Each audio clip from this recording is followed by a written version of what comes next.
கோயிலுக்கு போலாமா? வாங்க. நேத்து ஆகஸ்ட் 15 என்னோட ஹஸ்பண்ட்க்கு வேற லீவுங்க. அதனால நாங்க சும்மா வீட்ல இருக்காம ஈவினிங் ஒரு 4:00 காட்டி தென்காசியில இருக்கிற திருமலை கோயிலுக்கு தான் போயிருந்தோம். 4 மணிக்கு தாங்க வீட்ட விட்டே கிளம்புனோம். ஆனா கோயிலுக்கு ரீச் ஆகவே கிட்டத்தட்ட 7:00 ஆயிடுச்சு. 7 மணிக்கு கோயில் அடிவாரத்துக்கு போயிட்டோம். அங்க தான் அடுத்த பிரச்சனையே ஆரம்பிச்சது. மேல போறதுக்கு பயங்கரமான டிராஃபிக்ங்க. ஒன் பை ஒன்னா தான் வண்டிய விட்டாங்க. ஸோ மேல போறதுக்கே ஒரு 45 மினிட்ஸ் எடுத்துக்கிட்டோங்க. நாங்க கார்ல தான் போனோம். ஆனா அந்த டிராஃபிக் பார்த்ததும் ஐயய்யோ! இன்னைக்கு எவ்வளோ நேரம் ஆகுமோ தெரியல. சாமிய பார்த்தா போதுங்கிற மாதிரி இருந்துச்சு. ஏன்னா 8:30க்கு நட சாத்திருவாங்க. ஸோ ஒரு நம்பிக்கையில மேல போயாச்சு சாமிய கும்பிட்டுக்கிட்டேவும். இன்னொன்னு டிரைவர் வந்து ரொம்பவே ஸ்பீடா ஓட்டிட்டு போனாங்க. 3 ஹவர்ஸ்ல வந்துட்டு கோயிலுக்கு விட்டுட்டாங்கன்னா பார்த்துக்கோங்க. ஆக்சுவலா எங்க ஊர்ல இருந்து அங்க போக 5 ஹவர்ஸ் ஆகும். ஆனா அவர் 3 ஹவர்ஸ்ல எங்கேயுமே வண்டிய நிப்பாட்டல. அவ்ளோ ஸ்பீடா ஓட்டுனாரு. ரொம்ப கேர்ஃபுல்லாவும் ஓட்டுனாரு அதே நேரத்துல.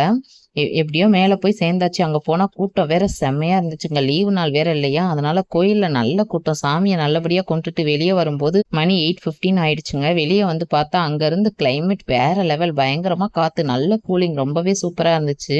அங்க கொஞ்சம் ஃபோட்டோஸ்லாம் கிளிக் எடுத்தோங்க. என்னோட பையனும் அந்த கிளைமேட்ட ரொம்பவே நல்லா என்ஜாய் பண்ணான். உண்மையாவே அவனுக்கு கீழ வரவே மனசில்ல. ஆனா என்ன பண்றது? கோயில மூடிட்டாங்க.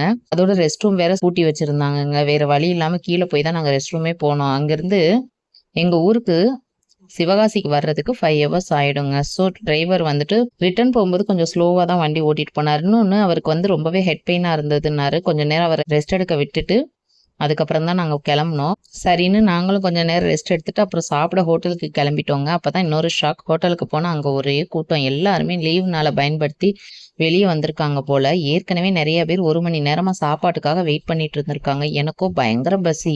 வேற ஹோட்டலுக்கு போகலான்னு யோசிச்சோம். ஆனா மணி இப்பவே 9:30. இப்ப வேற ஹோட்டலுக்கு போய் அங்கேயும் சாப்பாடு இல்லன்னா என்ன பண்றது? அதனால சரி இங்கேயே ஏதாவது சாப்பிடலாம்னு பார்த்தோம். எங்க லக்குக்கு பக்கத்துலயே ஒரு வெஜ் ஹோட்டல் கிடைச்சது. உடனே அங்க போய் ஆளுக்கு ஒரு மசாலா தோசை சாப்பிட்டுட்டு கொஞ்ச நேரம் கழிச்சு ஒரு டீ ஒண்ணு குடிச்சோம். அதுக்கப்புறம் அப்படியே வீட்டுக்கு கிளம்பிட்டோம். எங்கேயுமே வண்டிய நிப்பாட்டவே இல்ல. இந்த ட்ரிப்ல முக்கியமானது என்னன்னா, எங்கேயுமே வண்டிய நிறுத்தலைங்க. கோயில் போனது, கூட்டத்துல சிக்குனது, சாமி கும்பிட்டது, திரும்பி வந்தது, ஹோட்டல்ல சாப்பிட்டது அப்படியே போயிட்டே இருந்துச்சு. வீட்டுக்கு வரும்போது மணி 12:30. வீட்டுக்கு வந்ததும் என்னோட பையனுக்கு கஞ்சி வைக்க சொல்லியிருந்தோம் ஆல்ரெடி எங்க அத்தைய. ஸோ அவனுக்கு கஞ்சி ஊட்டி விட்டுட்டு இன்னும் ஒரு 1/2 மணி நேரம் அவன் கூட விளையாடிட்டு அப்படியே படுக்க கிளம்பியாச்சு. அவ்வளவுதான் நேத்து எங்களோட ஆகஸ்ட் 15 ட்ரிப் இதுதான். கோயிலுக்கு போன சந்தோஷம் ஒரு பக்கம், டிராஃபிக், கூட்டம், பசி, தூக்கம் எல்லாம் சேர்ந்து ஒரு நாள் முழுக்க அனுபவமா இருந்துச்சு. ஆனா அந்த திருமலை கோயில் மேல இருந்த காத்தும் கிளைமேட்டும் அந்த ஒரு விஷயம் மட்டும் செம்மையா இருந்துச்சு. நாங்க போனதுமே தங்கத்தேர் இழுத்தாங்க. அந்த காட்சியும் எங்களுக்கு பார்க்க கொடுத்து வச்சிருக்கு. அது மட்டும் இல்ல அங்கங்க பிரசாதம் கொடுத்தாங்க. அதை வாங்கி சாப்பிட்டு பசியாறிக்கிட்டோம். ஓகே கைஸ், இந்த வீடியோ பிடிச்சிருந்தா லைக் அண்ட் ஷேர். மறக்காம நம்ம சேனலை சப்ஸ்கிரைப் பண்ணிக்கோங்க. வேற ஒரு வீடியோட பார்க்கலாம். Love you all.